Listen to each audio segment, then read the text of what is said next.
less silver in the soldering, to keep money cost down. Oh, I wouldn't be surprised. Right? I got two quick questions. Sure, go ahead. My Cadillac does the same thing. It slams into gears every once in a while, especially if you're accelerating quickly, like, Merritt Parkway, where you got to go 0 to 60 in 1 second. And especially what was it? Exit down in Stanford. Was it 106 or one of those where it's like you got to get on and it's a 100-mile-an-hour race? Right. But anyway, it'll slam. You give it a gas, and then all of a sudden it'll just slam, like it's finally catching up to how much gas you want. What? How so old? That's a quick thing on me, but I'm not asking that. And this is the question that's bothering me. People stopping at a red light, shutting their cars off, and starting it. It's automatic. They're not shutting them off. That's automatic. It's called a soft. Isn't that killing the starter? They're called soft hybrids, and isn't it drawing so much unnecessary? It depends on how the system was done. I don't know how else to say this. If you have a real hybrid car, like a Prius, like a real hybrid, not normally, a lot of them, the starter, you don't have a separate starter. You have a set of coils around the flywheel. Oh, Jesus Christ. Oh, no, you don't. No, don't say it like that. It's a very reliable system. It's a very reliable system. And because the flywheel is so big, it's a smoother start on the engine. So, I understand that, but once it goes, there's the price, Well, I've never seen any of them fail. Not that I worked on a whole lot of them, but on some of the other hybrids now, they're just using a soft hybrid that's not a true hybrid where they shut the car off at a traffic light. What they did is some of them increased the voltage to the starting system. Some of them beefed up the starter. And those are the ones I have the issue with because all they did is add a little bit more bracing to the starter. They may have made the internals a little better, but yeah, you're looking at starting and stopping continuously. And then the other half of that, the other side of that is the fact that the worst time for these engines is on the startup. So if it wasn't designed for it right from the scratch to be intermittently started and stopped, then you could end up doing a lot of damage. Like your real hybrids, they are designed for the starting and stopping, not these soft hybrids. Go ahead. So how does it know when you're in stop and go traffic? Vehicle speed,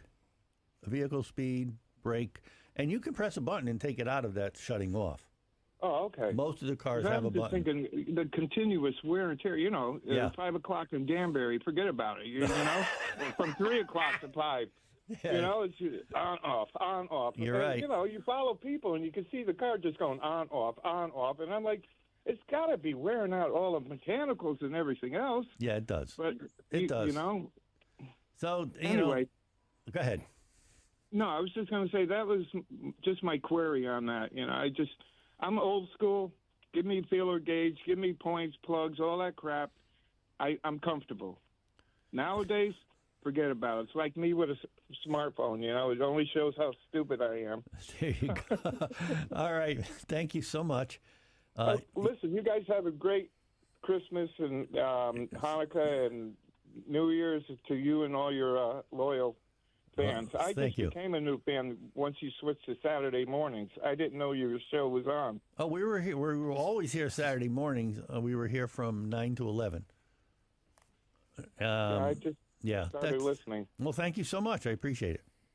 Okay. Thank you for all your help. All right. You have a great one. Bye. Bye. And now was the one, I don't know if I mentioned it last week. I think I did. Somebody had posted online about the old owner's manuals used to tell you how to set your spark plugs, how to adjust your valves, how to set your points. Now they tell you how to adjust the radio. No, now they tell you don't drink the battery acid. And so, in case anybody has missed it, Mark has arrived. Mark the mechanic is here. Did I? Yes, you have. Where am I? So Wait, but wait, there's more.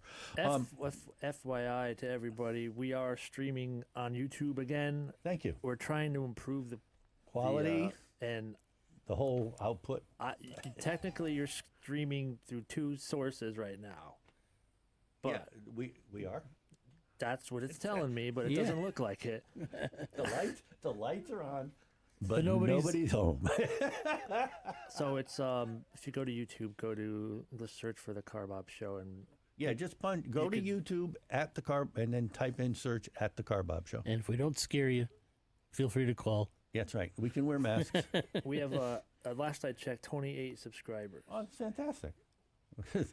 Better than zero. Better than zero. You got that right. Do we have another call, Yeah, sir? Frank, I think, but before we do that, though, guess what time it is? 10 It's o'clock. Do you know where your children are? It's 9 It's o'clock. 9 o'clock, whatever. We have to well, no, do- I was trying to think of the old ad.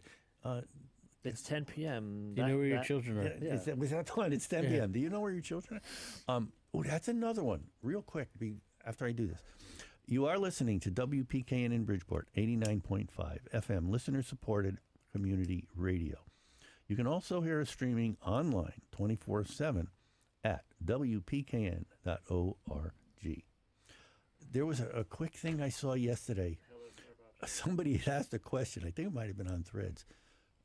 People really let their kids out in the past. People really let their kids out. Said go out and come home when it's supper time. Yeah. Of course they did. That's why we turned out pretty good. Yeah. We didn't sit in front of the television playing video games and stuff. We were outside playing, fresh air and all the damages that can be done playing outside. Oh, yeah. Broken arms and everything else. I remember the brakes, front wheel locking up on me going over a ramp on Yeah. a bicycle. Yeah, exactly. You know, it's like Flying over the handlebars. we survived. Yes, sir. So we got Frank and then Paul from Norwalk. Okay, so Frank. Good morning, Frank. Thanks for calling the CarBob Show. What can we do for you? Good morning. Repeat offender here. I'm a Repeat dinosaur offender. mechanic. I love it. A dinosaur mechanic? I didn't know we had Yeah, mechanical you know, dinosaurs. Basically, I stopped wrenching after the After Barney Rubble? cars went. After Barney Rubble. Yeah, I stopped wrenching after cars went from one computer to 6, and so my understanding of sensors and ECUs and all the other computer control units that control modern cars is a bit rusty, and I know how to drive and whatnot, but so my wife had some sort of orthopedic surgery a couple of weeks ago, and we had this big cold snap, and then we had some snow and ice, and I was moving her car from the driveway, which hasn't moved because she can't drive, and I was shoveling the driveway.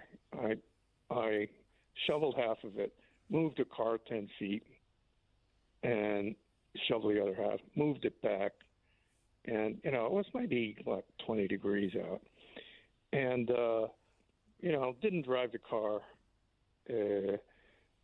for about a week. And we get in the car yesterday, and it turned over once and sputtered. And then when I pushed the ignition, this is a 2014 Mazda 3, pushed the ignition switch, it sputtered and died. And then I pushed it again, and it just started to talk. It wasn't actually igniting at all. It was just continuing to crank, and it wasn't going anywhere. This car had never had any issues with it before. And I'm thinking to myself, well, what could it be? And it threw a code. I don't know what the code is because I don't have an ODB reader, and I don't want to burden the people at AutoZone just to tell me I need a Block 1 sensor, when in fact I'm not going to buy a Block 1 sensor from them. They got other things to do. And, So basically, the question I have is, what could I have done wrong just by moving the car a little bit and not warming it up in this cold weather? I understand what you're saying. I'm trying to figure out what And could I'm have thinking, happened. what could have happened? Could have been moisture in the, one of the O2 sensors before or after the cat, or air mass sensor because they had some, ice crystals or something in the manifold, or what? I mean, I will go get the codes read somewhere, but it's sort of like, and I finally got it started like the day after. Not too much trouble. I put a jumper on it just in case. I didn't want to run the battery completely down. Ran it on the highway for 20 minutes in both directions, and warmed it up real good. And the day after that, it started up just fine. So the day you started the car, moved it a few feet, you shut it off, shoveled, started it up, moved it back, and then the next day when you went to start it, it was very hard starting. Yeah, I mean, it was impossible to start. We essentially gave up after maybe. And then what'd you do? Go out a day after that and try again? And we drove the other car, and then I went out the day after with the battery and just said, okay, I'm going to put one foot on the brake, push the button, and pump the gas a little bit. And I know, the accelerator pedal isn't connected to much. Yeah. Basically, it's connected to the computer. And eventually it started, and it ran not hard, but, it kind of sputtered a lot. And then it smoothed out when it warmed up a little bit, and it seems fine now. It drives fine and whatnot. I'm wondering. Go ahead. Yeah, go ahead. It almost sounds like an older carbureted car with the choke in it. Yeah. Flooded it out. I mean, that's what it's. injected. No, I'm saying that's what it sounds like. Sure. But I'm not sure. I would have had to. I'd have to hear it to see what was going on. Any ideas, Mark? I don't know. I really want to see what that code is. Yeah, the code would probably tell us okay. a lot. I'll get a scan and get back to you. Okay, that would be And helpful. And one thing I want to just tell you is that little liquid that you put on the electrical connections is called deoxit, D100L. Deoxit. Deoxit. DEOXIT. And it displaces what do you call it? It displaces oxides, basically. Yeah, that's what I remember. It's like a little tiny clear liquid. Put a drop on, and man, it was amazing stuff. Yeah, there's a couple of different kinds. Actually, the electronic geeks actually use the red one, which is the D100T. But it works. It works great. Okay, thank you for that. Yeah. All right. Well, thank you for your All right, show. and we'll expect to hear from you in the next couple of weeks, and I will get that code I will for let us. you know. Okay. Yes, sir. Have a good one. You too. Thank you. Happy Christmas. Same to you. Bye. Bye-bye. And Paul. Yep. Good morning, Paul. Thanks for calling the CarBob Show. What can we do for you? Good morning, gentlemen. Gentlemen, I love it. Thank you. Well, yeah, I was coming down from Waterbury on Route 8, and when I decided, I got to pass this guy or keep up with traffic, I'd step on the accelerator, and every now and then the tachometer would like rev up ludicrously high, and you could hear the engine revving, but nothing happened other than that. And I'm thinking, ooh, my clutch is starting to wear out. It was kind of a random thing. And it hasn't done it again? Oh, I haven't driven it that much. I don't usually drive it all that much. Okay, so it is a stick, obviously. Yeah. Oh, just want to make sure. That's right. You just want to make Real sure. men drive stick. There you go. How many miles on this vehicle? It's about 195, 300 at this point. I would think about a clutch if you've never replaced one. Yeah. You find it does it worse in the higher gears and the lower gears? I think in the higher gears, yeah, 3 and 4 and 5, yeah. Yeah. But it's like I said, it's just starting to do this on a random basis of that. Oh, maybe I should fix this now before I'm stuck somewhere. Be a good idea. Yeah. They still turn clutches and stuff? Mark? Turn flywheels? Yeah, flywheels. It depends on the vehicle. So If they have a damper assembly inside the flywheel, right. they can't do be them. cut. You have to replace them. All right. Yeah, just if you're going to do a clutch, if it ends up being a clutch, just make sure you resurface the flywheel if you can, because a lot of guys try to cut corners with that. What kind of car is it? Mazda, did you say? Paul? No, it's a 2003 Honda Accord. Oh, 03 Accord. Yeah, that's a fairly straightforward. I don't think there's.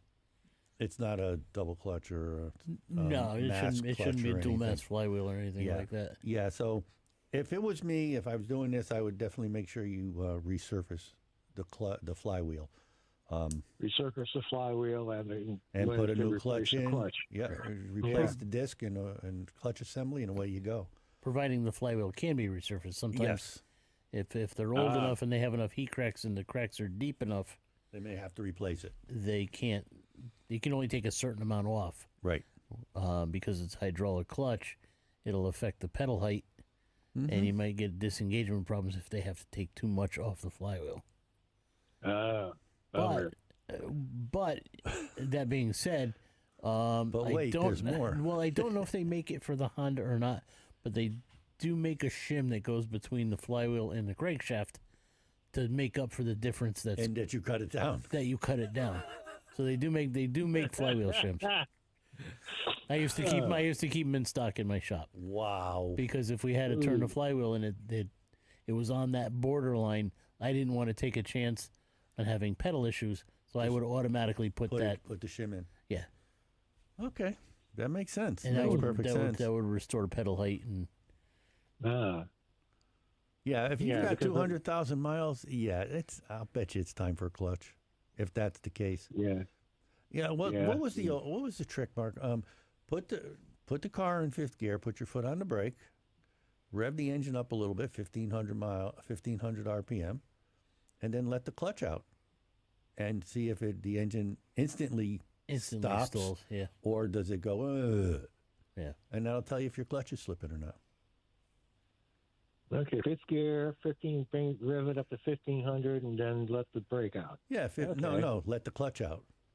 Let the clutch out. Yeah, keep your foot on the brake. Yeah, keep your foot on the brake, or tie the car to a tree. Yeah, but that basically, you don't have enough torque to really move the car a lot, and that's where you'll find it's going to be slipping or not. Or just go up a hill. Or just go up a hill in fifth gear. Try that one too. That's.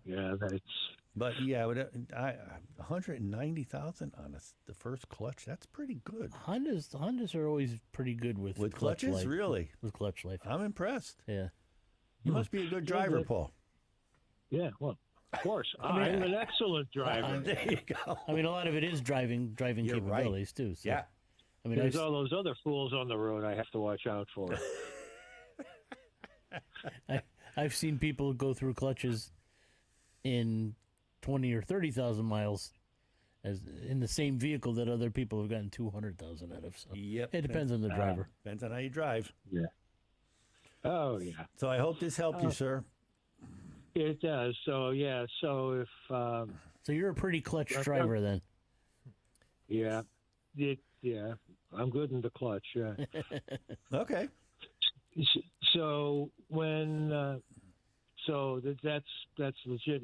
If I bring it into the dealership and I told them, this is happening, and they say, do this.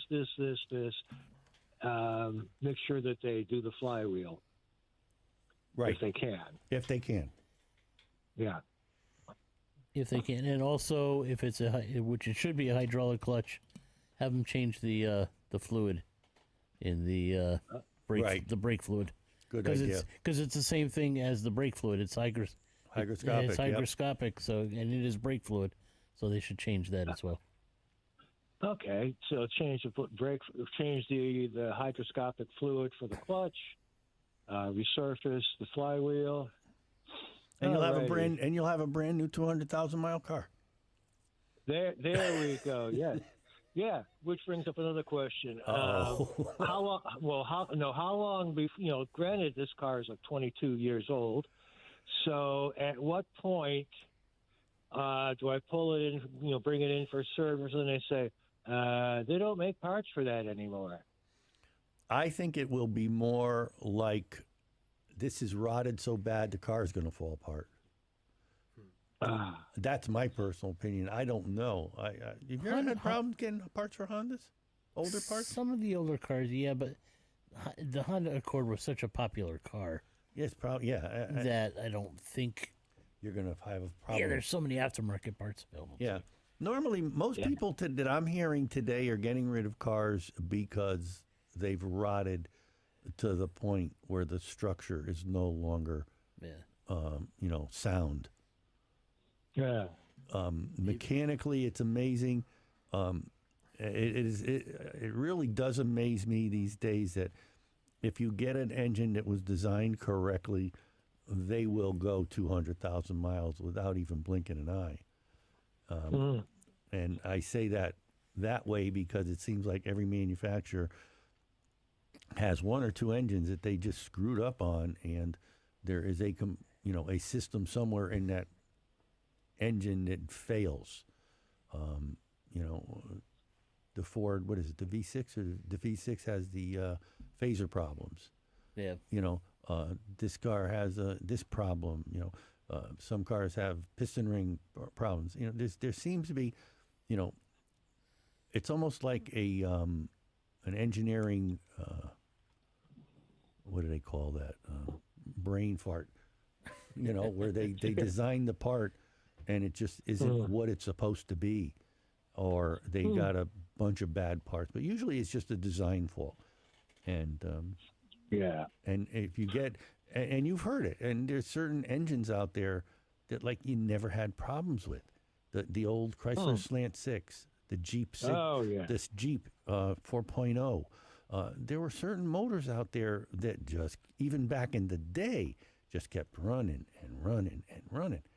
But now, we have a few motors that, if there aren't any bad parts from whoever manufactured them, they keep going. And then there's other motors, 100,000, 50,000, they're going to have problems. So, it's kind of tough. You don't know which way to go with it.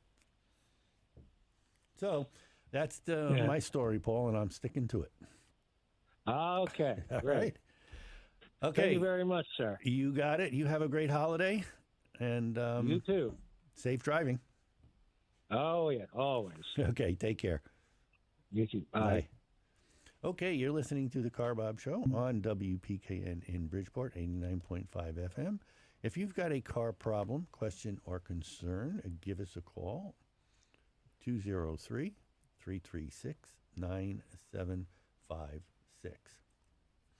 There's always been that issue with,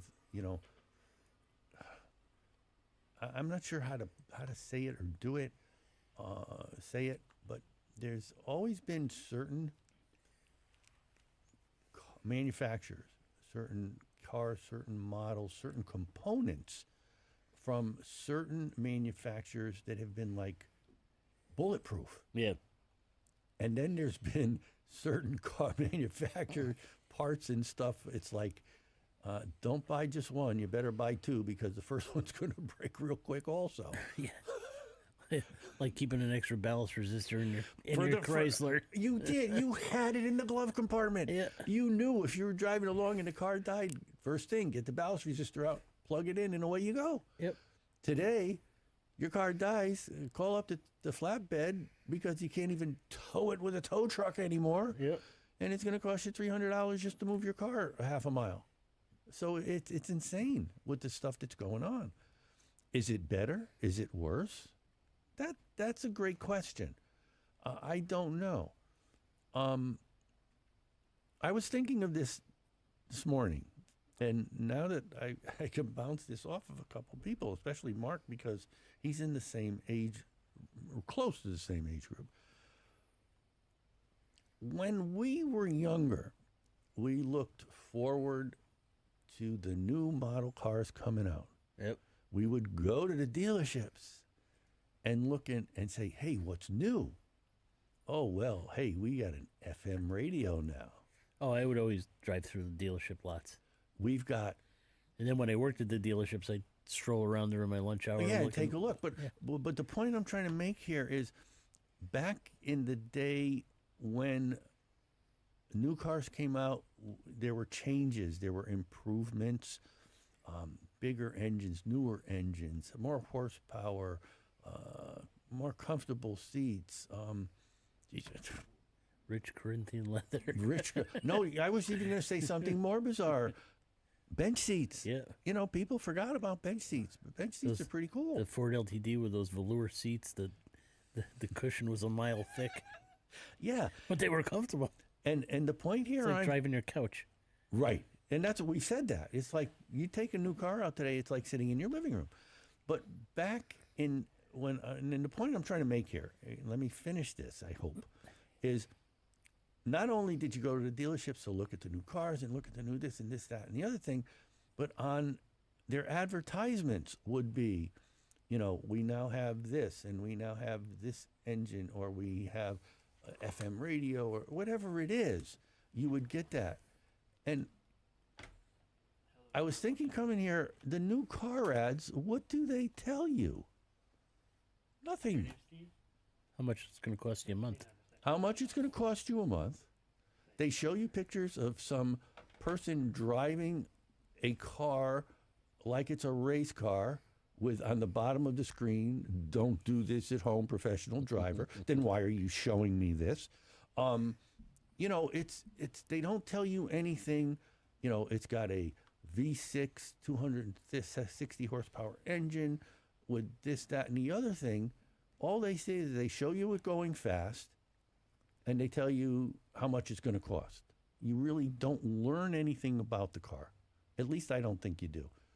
Maybe I don't pay enough attention to ads these days. I haven't seen any car ads in a while, so. The only ads I've seen is, you know, 7 years, no interest. I forget who the manufacturer was. Yeah. Boy, they were trying to get rid of cars. But that's all you see. Well, the reason is because there's no interest in their car. Yeah, Kia's. Probably Kia. Very good, Mark. That's a good one. I like that. Do we have another call? Yes, another Steve. Well, it's nice of you to tell me. I mean, he's looking at me like I'm sorry. Good morning, Steve. Thanks for calling the CarBob Show. What can we do for you? I'm sorry. That's banana to you. That's what? Banana Cuda. You remember that commercial back in the 60s when the Barracuda came out? They called it the Banana Cuda With the overhead constable. Yeah, with the slap sticker. For the slapstick shifter. Those commercials. Yeah, they were great. You know? Those are good commercials. That's right. Right? And they had good colors. Plum Crazy. Yeah. Banana yellow. Banana yellow. They had great colors back then. Vitamin too. C orange. Anyway. Well, that was for people that said, look at me, you know, driving down the road. That's true. That's true. Because everybody did look at it, you know. I mean, it was a great marketing ploy. And it's also when cars had some personality and cars did look different. But now it's they've done this. They've experimented with this. They pull the stickers off all the cars and say, okay, what kind of car is that? You don't know. Without a name tag on it, you can't tell one car from another almost. Exactly. And you were talking about your age of growing up. The difference between kids today and our age back then, I'm 68, is that going outside, you had to organize with your friends to come up with a game. You had to have coordination. You had to have imagination to come up with the games. This is true. You know, all this stuff. Now with computers, you don't need an imagination. It just slams you and tells you this is what you should be looking at. There's no more community, no more how to get along with each other. Because if you can't get along, you can't play a game unless it's war. You know, with rocks back then and sticks, Yeah, which we right. did, M80s, cherry bombs, You're right, but all that, we BB guns. yeah, but we made up our own games too. Like That's you were what I'm saying. Yeah, you're right. Yeah, and if you The didn't, creativity is agree, dying. if you didn't agree on a game, you started fighting. Once the fight was over, you went back to playing the game again. Exactly. But now, if you don't agree with the game, you just flip a switch and you're not interacting with somebody I was anymore. going to say, if you don't agree with the game, somebody pulls out a gun and starts shooting. But you Right? don't Well, know. back then, you used your fist, and you found out who's stronger than the other. That's right. But You know, a when lot you of get punched in, and what was it? Mike Tyson says, you know, you can go in and fight with a plan until you get punched in the nose. You know? so you have a car question, sir. Anything I can do for you?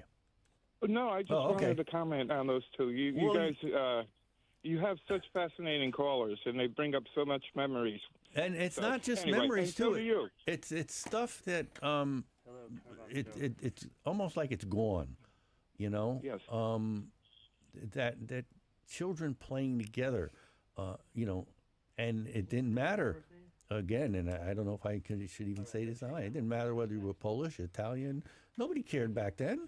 No. Nobody cared. Everybody played with each other. We had a great time. Yeah, and when Yeah, the kids were or outside somebody would playing just- at each other's houses, right? That's the right. parents had to know each other. Right. So now you had community. Yeah. And now everybody looked out for their kids. It wasn't like, oh, gee, the guy across the street, he looks kind of weird. That's me. Anyway. Mark, you were going to say something. Well, yeah, because you used to call your friend a dumb whatever. That's right. Yeah. And nobody cared. Yeah. Nobody cared. You just Yeah. went on and played. Yeah. Yeah, it's You all. know, I can- it's strange. It's different. I can tease my brother, you know, and call him names, but if you do it, look out. Yeah, exactly. Now it's That you. kind of attitude. You hurt my feelings. Oh, yeah. My mom used to say, favorite line back then for most parents, stop crying or otherwise I give you something else to cry about. Yeah, heard that many And times. she meant it. Old Italian lady Yeah. with the wooden stick, Madonna. You got it. Anyway, Yes, sir. just a side note.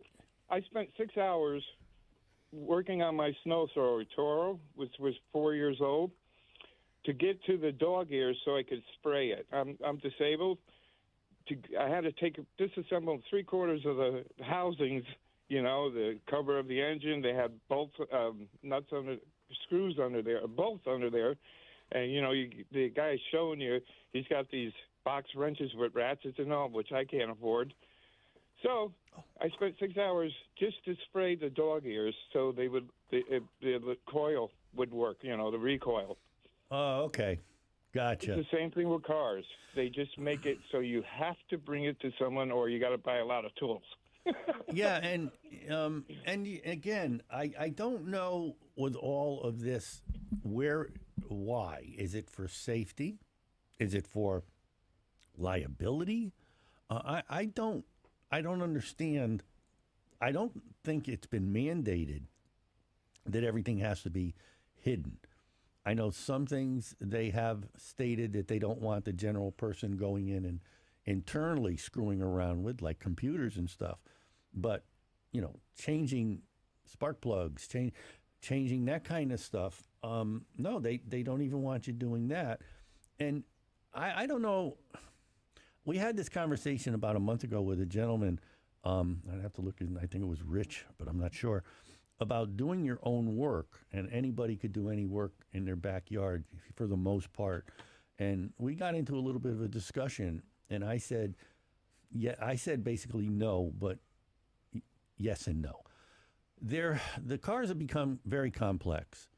The technology in the cars has become incredibly complex. And I'm not talking just general technology. I'm going down to the nut and bolt level where the fasteners have to be a certain fastener, or else it's not going to work, or it's going to fail while you're driving your car. And so a lot of this is safety, and a lot of it is liability for the manufacturer trying to prevent being sued. Yeah. And, no, I get all that. You know, so consequently, they have tried to make some of the stuff less available. And I saw this happening. I saw this happening when we started going to digital instrument panels, and or when the concern came up about turning speedometers back. The manufacturers started making it more and more difficult to get the instrument panel out and to get to that piece to try and modify it. And you know, it was to prevent fraud, and I agree with it. I agreed with it. But this now, I think a lot of it is just we're trying to protect the parts. We're trying to keep people from getting hurt, and we're trying to keep people from doing something to the car that may make it unsafe or damage it. Now, I'm giving them more credit than I should. I'm also sure a lot of this in the back is we're greedy and we don't want you fixing the car. We want our money for fixing the car. So my question is, what is the average cost for a mechanic now for their tools, you know, just to keep up with all the different things they need to do? God almighty, scanners, computers, you know, specialty tools. I've always said, and I don't know if this was planned, but if you're a car mechanic and you're working on many different types of cars, you need tools every year, different tools every year. You need tools every week. Every week. If you're in a dealership, there's not a lot of specialized tools because they will usually supply them, but there are tools you will buy that could make your life easier. Right. So, well, I had a '66 Chevy pickup, and I used to carry a 3/8, half-inch, 9/16, 7/16. You know, a Phillips screwdriver, a regular screwdriver, maybe some hose clamps, and a little tape, and a lot of prayer. And you could rebuild the whole truck with that. That was my toolkit. Yeah. You know, or feeler gauges I always had too. Right. And there was and a spear. Yeah. And spear points and stuff like that. But these are now this stuff isn't even in the cars anymore. Carburetors are gone, distributors are gone. Right. All this stuff is gone.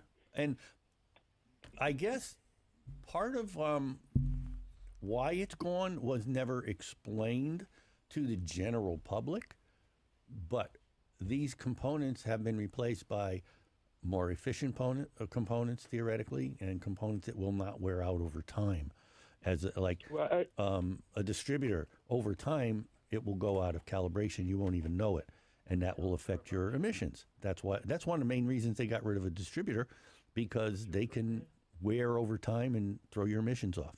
Same with a carburetor. So all of these things have been replaced because of emissions, trying to get the air clean. And that definitely exploded when leaded gas was changed to unleaded. You know, they had to come up with all this new technology quickly to figure out how to make the car not to knock. Oh, yeah, I agree. I agree. Not to knock. Yep. Well, see, that's 3 times fast. Yeah. To not to knock. But yeah, and I think we were going in the right way, in a great way, and we have cleaned the cars up. Because today, I don't think there's very many people who remember what it actually smelled like back in the 50s and the early 60s before emission controls. I mean, you couldn't go outside without smelling exhaust. You couldn't go past a gas station without smelling raw gasoline. I mean, and that's something people don't realize. You know, we've cleaned up the emissions from gas stations big time, where there's no more emissions being put out, unburned hydrocarbons. So, well, that's because people invented cell phones and people were blowing up. Yeah, there you go. But anyway, it's changed, and I think for the better for the most part, except for the design. Well, I'll show you just one quick thing, and I'll let you go. Warning labels, the best one. Hair dryers, do not use in the shower. God almighty. Yeah, wonder Why? sometimes. You're thinning out the herd. Get rid of these dumb people. There you go. All right, Steve, thank you. Day. You too. Bye now. Bye. Don't use in the dryer. It's a good one. And you said Rich, and Rich is on the line right now. Good morning. You got it. Good morning, Rich. Good morning, guys. How you Love doing? your show. Thank you. I called you a couple of weeks ago Yeah, you had a dead spot in your program. So I had my 2009 Hyundai Elantra. It'll be 17 years old next month. Oh, wow. So good to hear you talking about older cars. This thing has been wonderfully reliable. It's got about 146,000 on it. But I had lost my brake lights. So we were talking about the brake light switch and stuff. Yeah. So this is just an update. My mechanic buddy came over, excellent mechanic, was working on the cars. And the first thing he did, as you suggested, was reach down, got a paper clip, and sorted out the contacts to see if that brought the lights back on, and absolutely it did. So we threw in the brake light switch, and she's been beautiful. Excellent. So there's some quality control feedback. Hey, we did something right. And the only question I forgot to ask you, because I was also talking about the TPMS light, the tire pressure monitor. Yep. And you turn on the car, and those letters come on with everything else, and there's an icon above the letters that's kind of a profile of an inflated tire. Yep. And I'm just curious, what would make that the letters TPMS come on, but not the icon? Any thoughts? Well, the TPMS light will come on if there's an electrical malfunction. The other light will come on if you're low on air. There you go. Thank you. Okay, so it's a technical problem with just the letters and not necessarily low tire pressure without the icon. Yeah. Okay, that makes sense because I've been topping up the tires and I'm not seeing any, low pressure, but I still get that TPMS light coming on. Yeah, remember that, each one of those sensors in the car is basically a radio transmitter, and you have a receiver somewhere in your car that receives that signal.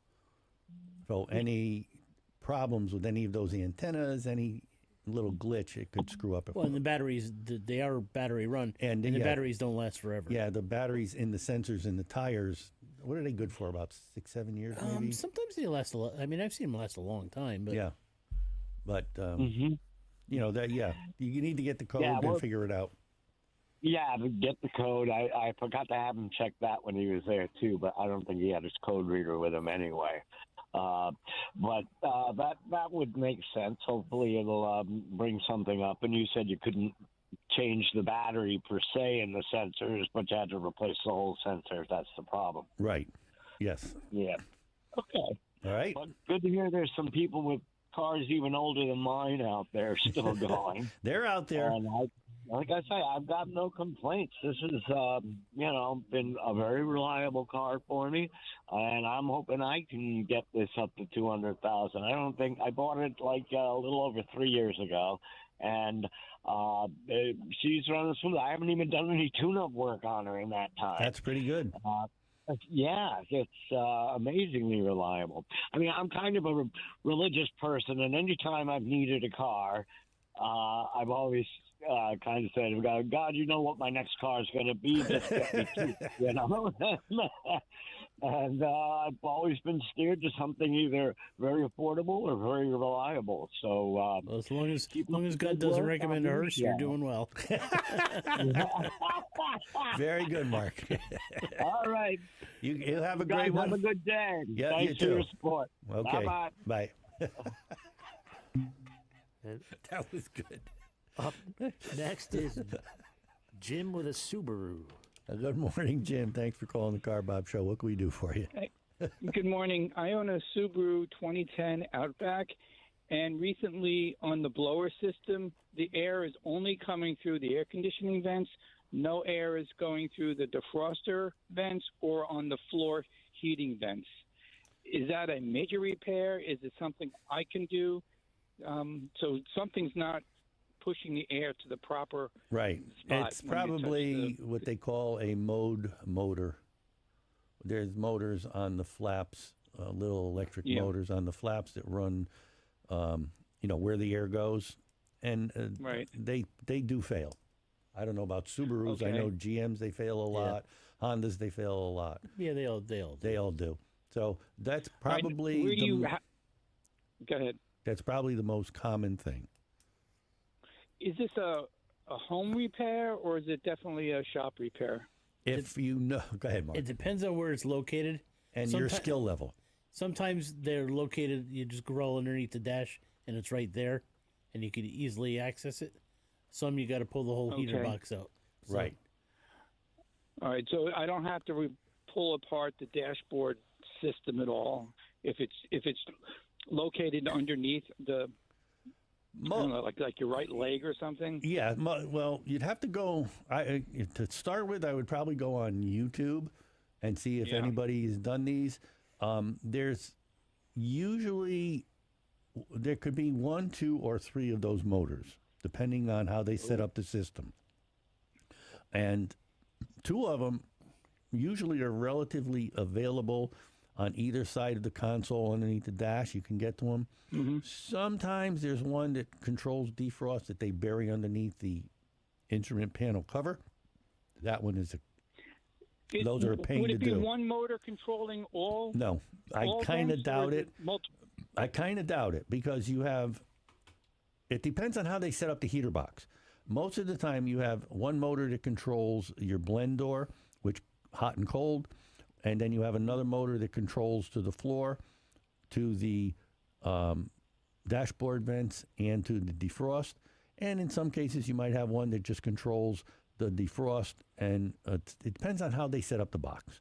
There could be 1, there could be 2, there could be 3 motors. Is there any reference online as to like this model and year?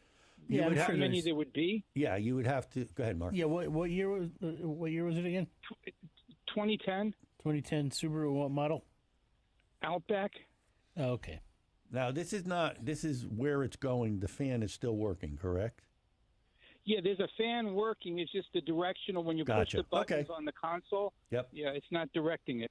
Yeah, okay. I know because I've replaced a few of the fan controls in the Subarus. They tend to burn out after a while, but the blower motor speed.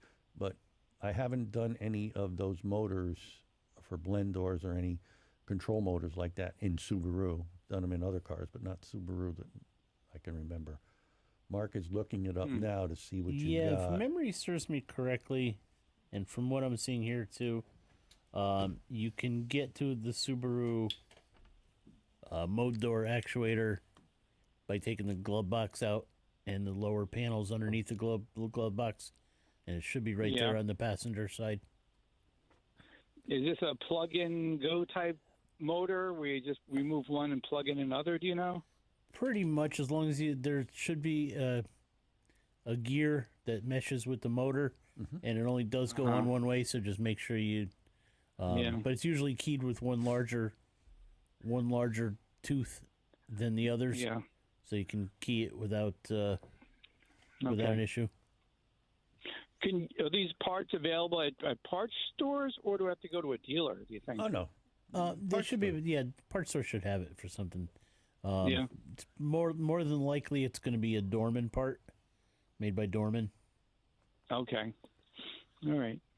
Well, I think I'll attempt it because I was speaking to my regular mechanic and mentioned the part is inexpensive, but the labor is very expensive.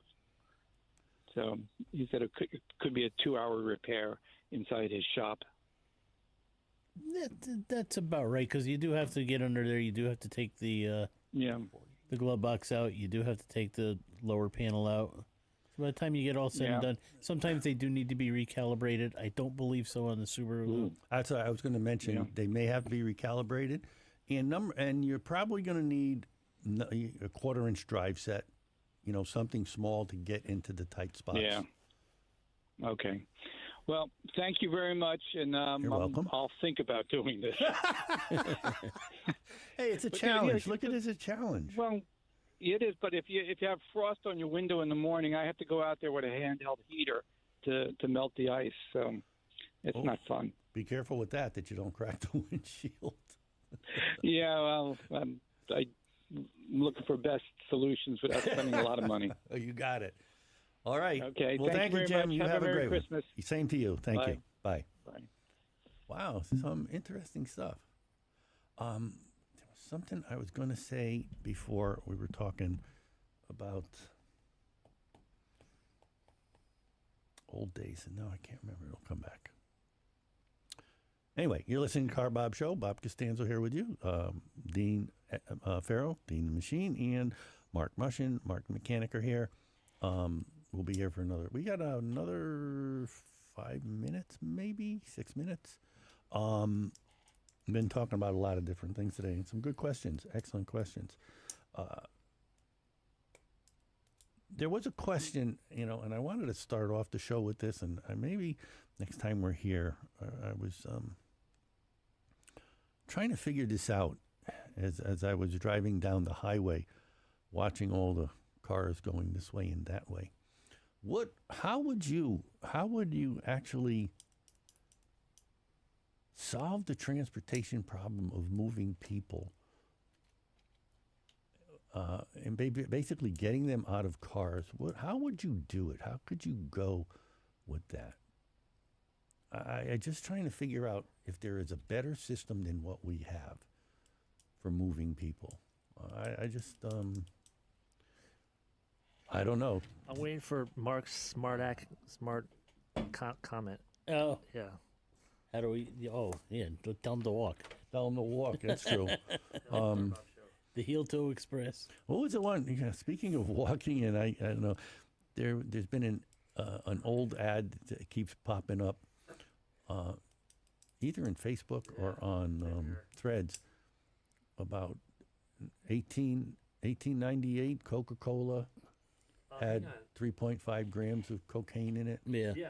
We're going to do that. That's why our grandparents could walk to school in the snow Both ways uphill. I just kind of thought it was bizarre. Yeah, we got a couple minutes. What do we got, Dean? We got Scrapper. Good morning, Scrapper. How you doing? Good. You guys are doing good. I just want to tell you, you got a good show. And, Thank you.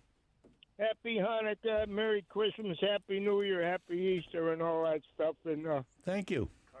in the motorcycle business, when I used to ride a motorcycle, if you went to the shop and he said, "Is it running?" you don't fix it. There you go. That's it. That's right. Don't fix something that isn't broke. These people that call you guys up and well, the thing is, if people don't have to scrape your car window in the morning, just start the car up, put it on high, sit in the car, and in a minute or two, everything's melted, and you could go along your merry way. Yep. I agree. But keep going, fellas. Thank you. You Bye. got it, Scrapper. Take care. Bye. Yes? And Sean from Shelton has a solution for getting people off the roads. Go ahead. Is he on? No, he just wanted to say, bring back hitchhiking. Yeah, and we had problems with hitchhikers back in the day. I don't know if it was as bad. I'm not sure, but you tend to watch old movies. I do watch a lot of old movies, and you see people hitchhiking all the time. I don't think I've seen anybody hitchhiking in years. And I don't know why that has all stopped. Is it because the society has changed so much? Everybody's afraid of everybody else? Have we been conditioned for that? Have we, I don't know. But I have not seen a hitchhiker, somebody on the road with their thumb out. I'll bet you 10 years. Why are you laughing? I don't know if I've seen it recently, if I dreamt it. Dreamt it? Oh, boy. Okay, I'm not sure where you're going with that one. I think I've seen it, but I know. I'm trying to pick. I've seen people walking, but I have not seen a single in years with a person with their thumb out. And it's even at the point, if I did see somebody hitchhike, I don't even know if I would stop, because you never know what's going to happen. They get in the car and pull a gun on you. I mean, I don't know. It's kind of scary. It's kind of sad. Beyond scary, it's sad that, that was it's something that doesn't happen anymore, and I can understand why. I think it's because people have phones and now they can call someone or Uber or something. I guess I guess, but I'm not sure. I don't know. It's changed. It's changed big time. But now you also have people riding around on scooters and whatnot and electric. And nobody, the average speed, the speed now, it appears on the merit, on 91, on 95. The common speed seems to be 75. minimum 75, but mostly 80. Yeah. And I don't know, where's everybody in a hurry to get to? I'm not sure. We need to figure out a way to move people faster, more efficiently. There was, and I'm just going to throw this out because I'm going to come back to this. I want to talk about maglev. I don't know if you saw that new Finland, I think it was, the new maglev, 500 kilometers an hour. Was that 300 miles an hour or something? Something like that. No, it's I forget where I was going with this. It's almost 300, something like that. Yeah, I forget where I was going to go with that. Anyway, all right, we're just about done here. I've got about 30 seconds. So let me get this back up. Get this up here. I want to thank everyone that called. Thank you for listening. Thank you for contributing to this show. Thank you, Dean. You're welcome. Appreciate it. Thank you, Mark. Mark is outside there on the phone. Well, we'll be back, I think, in 2 weeks. I believe next weekend is a fundraiser. So we should be back in a couple of weeks. Thank you for listening. I want everyone to have a great holiday. Merry Christmas, Happy New Year, Hanukkah, and all those things. And we'll see you soon.